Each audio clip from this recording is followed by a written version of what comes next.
Get right to Scott Harrison first. He is live along 8th Street in Colorado Springs with an update on travel conditions. And Scott, crews have been at it for more than 12 hours now. Yeah, they have, and they're not done yet. As you can see, when we give you a look at 8th Street here and some of the snow accumulation that's starting to come back again after it started to melt a little bit earlier today. Now, we see plows out working all the time in this kind of weather. There's always complaints that we don't see those plows enough sometimes.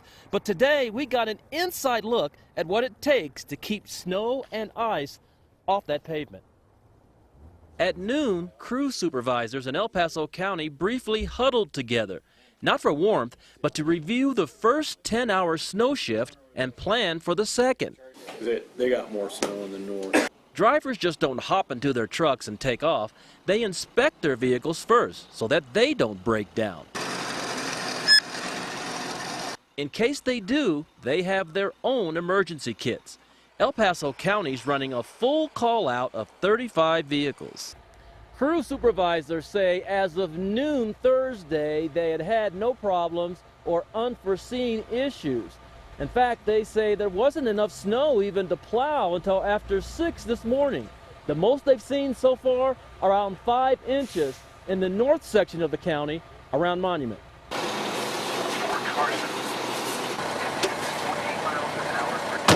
Doug Orr is on the second shift that rolled out at noon.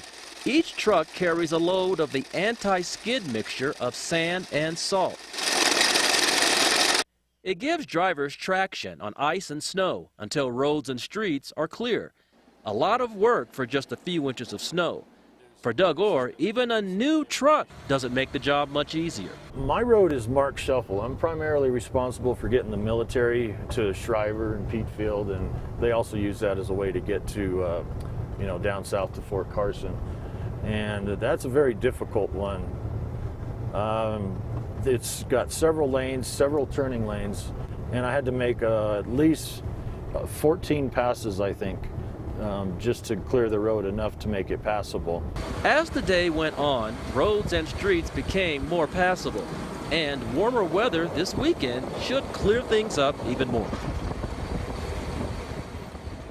Now, the good news about what we're seeing here at this hour is that drivers are doing what they're supposed to be doing, which is driving slow and taking it easy and being careful as the snow is still coming down fairly hard right now. Now, coming up at 6, we are going to show you how plow drivers clear some of the steep hills in our area. We're live along 8th Street in the Springs tonight. Scott Harrison, KRDO News Channel 13.